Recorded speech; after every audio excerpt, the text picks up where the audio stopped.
ஹரி ஓம். எல்லோரும் இன்புற்று இருப்பது நினைப்பதே அல்லாமல் வேறொன்றும் அறியேன் பராபரமே. தீர்காயுஷ்மான் பவ, ஸ்திரீபிய தீர்க்க சுமங்கலி பவ, சர்வவியாதி நிவாரண பிராப்திரஸ்து, சர்வ ஐஸ்வர்யம் அபிவிருத்திர் பவத்து, சர்வமங்களானி பவந்து ததாஸ்து. தொடர்கின்றேன். இன்று அனுவாகம் ஒன்று. இது ஒரு மந்திர ஸ்லோகம், பிரார்த்தனை ஸ்லோகம், புகழ்ச்சி ஸ்லோகம்னு வச்சுக்கலாம். 16வது விபாகம் தமிழில். இதனுடைய ரிஷின்னு இல்லை, பிரார்த்தனை நாரதரே எழுதியிருக்கலாம். நிறைய பிரார்த்தனை ஸ்லோகங்கள் நிறைய பேர் எழுதுறது உண்டு. பலஸ்ருதியில் கூட நீங்கள் விஷ்ணு சஹஸ்ரநாமம் பார்க்கலாம். அதனால் இது ஒரு பிரார்த்தனை ஸ்லோகம். இந்த ஸ்லோகம் எப்படி வரும்னா அதோடைய அர்த்தத்தையும் நான் சொல்கிறேன்.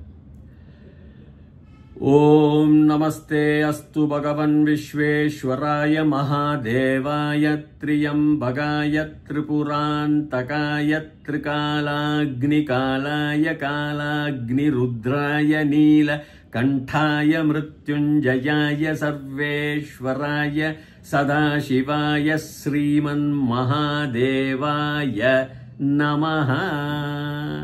இதுதான் அந்த பிரார்த்தனை ஸ்லோகம். ரொம்ப இது.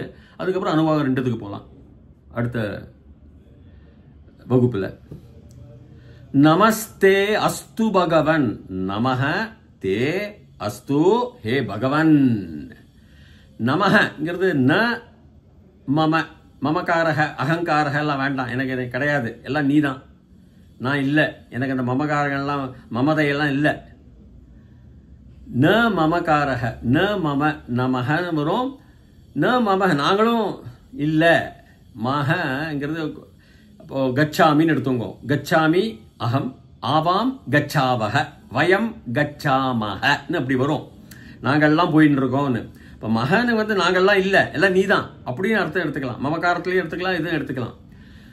இப்போ நமன் சப்தம் எடுத்துட்டீங்கன்னா நமாமி, நமாவக, நமாமஹலாம் வரும். அது இன்னொரு பகுதி அஷ்டாத்தியாயில. இப்போ இது நான் மமக, என்னோட ஒன்றும் இல்லை, என்னோட மமகாரம் கிடையாதுன்னு அர்த்தம். அதனால ஒன்று தொடரேன்னு அர்த்தம். நமக நமகன்னு அப்படி வந்துடுது வார்த்தையில். நமஸ்தே அஸ்து பகவன். அஸ்து லோட்லகாரகம் ஆணை. அஸ் சப்தம் வரும், அஸ்மின்னு வருது இல்லையா. அஸ்து பிரதம புருஷ ஏகவச்சனம். அப்படிதான் இருக்கணும். எங்களுடைய நமஸ்காரம் உனக்கு இருக்கு, கண்டிப்பா இருக்கு அப்படின்னு ஒரு ஆணை, ஒரு ஷுட், ஒரு அப்படி சொல்ற மாதிரி ஷுட் அப்படின்னு. பகவன் அது பகவத் சப்தத்துல வரும். பகவான், பகவந்தௌ, பகவந்தகல சம்போதன விபக்தின்னு இருக்கு, விழிவேற்றுமை. ஹே ராமா அப்படின்னு சொல்றது பகவான். அது இது விழிவேற்றுமை. அது மாதிரி ஏ பகவன், ஏ பகவானே அப்படின்னு சொல்ற அர்த்தத்துல வரும் அது. அதனால அந்த அர்த்தத்துல தான் சம்போதன விழிவேற்றுமை, சம்போதன விபக்தியும் 8வது வரும்னு வச்சுங்கோ. அது 7 விபக்திக்கு அப்புறம் 8வது இது விழிவேற்றுமை. நமஸ்தே அஸ்து பகவன் விஸ்வேஸ்வராய மகாதேவாய. விஸ்வேஸ்வராய, விஸ்வேஷாம் ஈஸ்வரக அவர் தான். இல்லைன்னா விஸ்வசிய ஈஸ்வரக அவர் தான். இந்த உலகத்தினுடைய, உலகங்களுடைய, விஸ்வேஷாம் எடுத்துக்கிறலாம் உலகங்களுடைய ஈஸ்வரன் அவன் தான். அவன் தான் அது சொரமே, போகின்ற சொரமே அவர் தான், நாதமே அவர் தான். விஸ்வேஸ்வராய நமஸ்தே அஸ்து பகவன் விஸ்வேஸ்வராய மகாதேவாய. இந்த விஸ்வேஸ்வராய மகாதேவாய டு யூ, 4ஆம் வேற்றுமை உருபு கு, உனக்கு, உனக்காக, ஏகவச்சனம் உருமை. நமஸ்தே அஸ்து பகவன் விஸ்வேஸ்வராய மகா, விஸ்வேஸ்வரான்னு சொல்லிட்டேன், மகாதேவாய அவர் தான் தேவன். நமஸ்தே அஸ்து பகவன் விஸ்வேஸ்வராய மகாதேவாய த்ரயம்பகாய. த்ரயஹ அப்படின்னா 3 அர்த்தம். அம்பகங்கிறது கண்ணு, 3 கண்ணு இருக்கப்பட்டவன் திரையம்பகன். திரையம்பகம்னு சொல்லலாம், திரையம்பக கூட சொல்லலாம். சில காப்பருக்கு கூட, அதாவது இந்த செம்பு கிம்புக்கெல்லாம் கூட அம்பகம் வரும். திரையம்பகாய, உனக்கு, ஃபார் யூ, உனக்காக, உனக்கு. 3 கண்குள்ள, 3 கண்ணுடையவனுக்கு கு. திரயஹ 3யும் வரலாம். ஆனா இப்போ திரயஹ திஸ்ரஹ த்ரீணி, அதாவது புருஷலிங்கம், ஸ்திரீலிங்கம், நபும்சகலிங்கம், கிளிவ்லிங்கம். இந்த திரயஹன்னு வரும், திரையம்பகம் யஜாமஹேன்னு வரும். ஆனா உத்தவ கீதையெல்லாம் நீங்க பார்த்தோம்னா பகவான் சொல்றார், சாப்டர் 8 35வது வசனத்துல பகவானே சொல்லுவார், 3 ஷவணம், அதாவது 3 முறை நீ மூச்சு எடுக்கணும். 3 காலங்களில், கார்த்தால, அதாவது காலையில், மத்தியானிகம், நடுப்பகல், சூரியன் அஸ்தமத்துக்கு முன்னாடி 3 பகலும் ஷவணம். அந்த 3 டைம்ஸ் நீ வந்து பிரணவம் ஏவ அது பெரிய ஸ்லோகம், சந்தியாவந்தனத்திலேயே வரும். அது பிராணாயாமம் தான் அது. அதனால ஏவம் பிரணவம் சம்யுக்த பிராணம்ங்கிறார் யுத்தவ கீதையில. அதாவது அந்த திரயகங்கிறது 3 கண்களை உடையவனுக்கு அர்த்தம். ஸோ அதனால திரயக வந்து ஆண்லிங்கம். திரயம்பகாய நமஸ்தே அஸ்து பகவன் விஸ்வேஸ்வராய மகாதேவாய திரயம்பகாய திரிபுராந்தகாய. திரிபுரா அவன் தான் அந்தக, கடைசி, அவன் தான் ஃபைனாலிட்டி, முடிவுடையவன். அந்த 3 திரிபுரங்களுக்கும், பாதாள லோகம், பூலோகம், சொர்க்கலோகம்னு வச்சுக்கலாம். அந்த திரிபுராங்கிறது 3 லோகங்கள் வச்சுக்கோ. அதனுடைய அந்தகனே அவன் தான். யமனுக்கும் அந்தகன் உண்டு பேரு.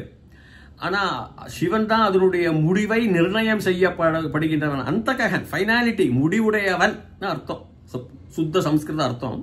நீங்க எப்படி ஒண்ணா எடுத்துக்கலாம். திரயம்பகாய திரிபுராந்தகாய திரிகாலாக்னி காலாய. திரிகாலாக்னி, இந்த 3 காலங்கள் இருக்கு. திரிகாலாக்னி காலாய எப்படி வேணா வச்சுக்கோ. அதான் கார்த்தாலையும் மத்தியானம் சாயங்காலம் வச்சுக்கோங்களேன். திரிகாலாக்னி, அதோடைய அக்னி யாரு, அதோடைய வெளிச்சம் யாரு? அந்த காலம், அந்த காலத்தினை உடையவனுக்கு அந்த காலாய ராமாய. இது எப்பவுமே எல்லாமே உங்களுக்கு சதுர்த்தி விபக்தி கூவார் அதுக்காக அப்படின்னு தான் வரும். ஸோ நமஸ்தே அஸ்து பகவன் விஸ்வேஸ்வராய மகாதேவாய திரயம்பகாய திரிபுராந்தகாய திரிகாலாக்னி காலாய கால அக்னி ருத்ராய. காலாக்னி ருத்ராய, அந்த காலங்களோட வெளிச்சம் இருக்கு இல்லையா, அவன் தான் அந்த ருத்ரன். ரூங்கிறது ஒரு பெரிய சப்தம் சம்ஸ்கிருதத்தில் மீது. ரொம்ப எழுச்சி, ரொம்ப ஃபெரோஷியஸ்னு ஆங்கிலத்தில் சொல்லுவாங்க. ரொம்ப கொடூரமானவன் நான் சொல்ல மாட்டேன், கொதிப்புடையவன் வச்சுக்கலாம். அவன் தான் ரூ. அதுக்கு தான் இந்த திரா கூட அர்த்தம். இப்போ திராவிடம்னா திராவும் அதே தான் அர்த்தம். ஒரு அர்த்தம் அதில் இருக்கு. திராங்கிறது ஃபெரோஷியஸ், ரொம்ப சவுண்டோட சத்தோட. அவரு ருத்ரா தான் அந்த மாதிரி தான் இருந்தது. அதுதான் ஃப்ரிட்ஜ் ஆஃப் கேப்ரா, டாவோ பிசிக்ஸ்னு ஒரு பெரிய அஸ்ட்ரோபிசிஸ்ட் அவர். இந்த LHC நான் சொன்ன மாதிரி போன வாட்டி அவர் தான் கண்டுபிடிச்சிருக்காரு. Vienna, Australia. ஆட்டம் ஸ்மாஷர், அணுக்களை சிதைக்க வச்சு பூமி, இந்த உலகம் எப்படி இந்த ஆதி காலத்தில் அந்த பிக் பேங், இந்த முதல் சப்தத்தில் எப்படி உண்டானது 3 வினாடிகளில். அவரே கலிபோர்னியா பீச்சில் உட்காந்துட்டு இருக்கிறத சிவனுடைய ருத்ர தாண்டவத்தை பார்த்தாராம். யார் இந்த மாதிரி இந்த ருத்ராண்டம் அப்படியே உலகம் அப்படி சுத்துற ருத்ராண்ட பார்த்தப்போ அவர் அதில் ஆராய்ச்சி செய்தப்போ இது இந்துக்களுடைய தேவன் சிவன், அவனுடைய ருத்ரம் தான் தாண்டவன் தான். இன்னைக்கு இந்த LHCல வியன்னால ஆஸ்திரேலியால இது இருக்கு, நடராஜருடைய விக்கிரகம் இருக்கு. நமஸ்தே அஸ்து பகவன் விஸ்வேஸ்வராய மகாதேவாய திரயம்பகாய திரிபுராந்தகாய திரிகாலாக்னி காலாய காலாக்னி ருத்ரன். அதனால ருத்ரன் வந்து ரூ பிளஸ் திரா, ரெண்டும் ஃபெரோஷியஸ். காலாக்னி ருத்ராய நீலகண்டன் எல்லாருக்குமே தெரியும்.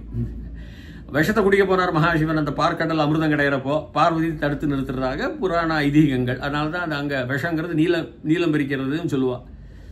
விஷம் ஏறித்துனா உடம்புல நீலம் பறிக்கிறதுன்னு. அதுதான் அந்த நீலத்துடைய, அந்த காலத்திலேயே அவள் கண்டுபிடிச்சி தான் நீளமாக இருக்கும். அவருக்கு பார்வதி வந்து இப்படி கழுத்தில் பிடிச்சி நிறுத்தி விடுறதுனால அவருக்கு கண்டத்தில் நீளமாக இருக்கும் விஷம். அப்படியே நிறுத்தி வச்சுக்கிறார். வயிற்றுக்குள்ளே போய் சம்ஹாரம் ஆயிடுச்சுன்னா நம்ம உலகமே இருந்திருக்காது. நீலகண்டாய மிருத்யுஞ்சயாய, மிருத்யு இறப்பை ஜெயிக்கிறார் அவர். அவனுக்கு ஜயாய ராமாய மிருத்யுஞ்சயாய சதாசிவாய. சதாசிவான் தான். சிவங்கிறது என்னன்னா அறிவு, நாலேஜ், மேட்டர், பொருள். நிறைய அர்த்தம் இருக்கு சிவனுக்கு, சிவா அப்படிங்கிற இதுக்கு. அப்போ சதா சிவாய, எப்போதும் சதா அறிவு தான், சதா பொருள்கள் தான். Matter cannot be created or destroyed இல்லையா. அதான் சதா சிவாயங்கிறார். மேட்டர் சேஞ்ச், அதாவது எந்த பொருளுக்கும் உருவங்கள் மாறலாம். நம்முடைய ஒரு பிணம், இறந்து போன பிணத்தை கூட அதை தீ வச்சு சம்ஸ்காரம் பண்ணா கூட, அதை எரிய விட்டா கூட அதுலேருந்து கிளம்புகின்ற கார்பன், பல ரசாயன உலோகங்கள்லாம் எல்லாத்துக்குமா நீங்கள் எடுத்து ஒரு வெயிட்டை போட்டிங்கன்னா பாரத்தை போட்டிங்கன்னா முன்னாடி உயிருள்ள இடப்பத்துக்கும் பாரத்தை பார்த்தீங்கன்னா ஒன்றா தான் இருக்கும். இந்த எனர்ஜி அதில் இருக்கிற சக்தி, அந்த சக்தி தானே நம்மளை ஆட்டி வைக்கிறது, பேட்டரி ஆட்டி வைக்கிற மாதிரி அந்த சக்தியும் அது எரிஞ்ச உடம்புடைய அந்த பொருள்கள், அந்த அணுக்கள் எல்லாம், ஆட்டம், கார்பன், H2O, தண்ணி எல்லாமே இருக்கும், வேப்பர்லாம் இருக்கும். சும்மா ஒரு இடக்க போட்டிங்கன்னா சேமாக தான் இருக்கும். ஸோ உருவங்கள் மாறி போச்சு. இறந்த பண்ணால் இறக்கலை சரியா பார்த்தா, அது எரிச்சாலும் உருவம் மாறி வேற உருவத்தில் போய் அது சேர்ந்துடும். ஸோ அதனால சதா சிவன் தான் அவர். சதா சிவாய ஸ்ரீமன், பகவான், அதுவும் விடிவேற்றுமை தான். ஸ்ரீமன் மகாதேவன், பெரிய தேவன் அவன் தான். மகான் சப்தம் அது. மகாதேவாய நமஹ நமஹ. நாங்கள் எல்லாம் இல்லை, நீ தான் அப்படின்னு சொல்லலாம். ந மம, எனக்கு மமகாரம் கிடையாது, அகங்காரம் கிடையாது, எல்லாமே நீ தான், எல்லாம் உனக்கு சமர்ப்பிச்சுட்டேன்னு இந்த நமகங்கிற வார்த்தைக்கு வர்ஷிப், வேண்டுதல், வணங்குகின்றேன்னு சொல்றதுக்கு அர்த்தம் இதுதான். ஸோ இத்துடன் இந்த பிரார்த்தனை ஸ்லோகம் முடிச்சுட்டு அனுவாக 2க்கு நம்ம அடுத்த வகுப்புல பார்க்கலாம். இது 16வது சாப்டர் 1லேயே நான் கொண்டு வந்திருக்கேன், விபாகம் 1லேயே நான் இதை கொண்டு வந்திருக்கேன். அதுக்கப்புறம் நான் சாப்டர் 2க்கு போகிறேன். அங்கே ஒரு வச்சனம் 1, வச்சனம் 2, பார்ட் 1, பார்ட் 2 நான் அதை எடுத்துக்கிறேன். அது வரைக்கும் பூயாத் தாவத் சுபமங்கலம். என்னுடைய தொடர்ச்சியாக இது கேட்கறதுக்கு என்னுடைய பதிவு பண்ணிங்க, என்னுடைய சேனலில் தொடர்ச்சியாக வந்துட்டு இருக்கும். இது ரொம்ப முக்கிய மந்திரம். ருத்ரங்கிறது, ருத்ரன் சமகம்லாம் கூற போகின்றேன், முக்கிய மந்திரம். நீங்கள் சப்ஸ்கிரைப் பண்ணி பதிவு செய்வீர்களேயானால் உங்களுக்கு வந்துட்டே இருக்கும். ஹரி ஓம்.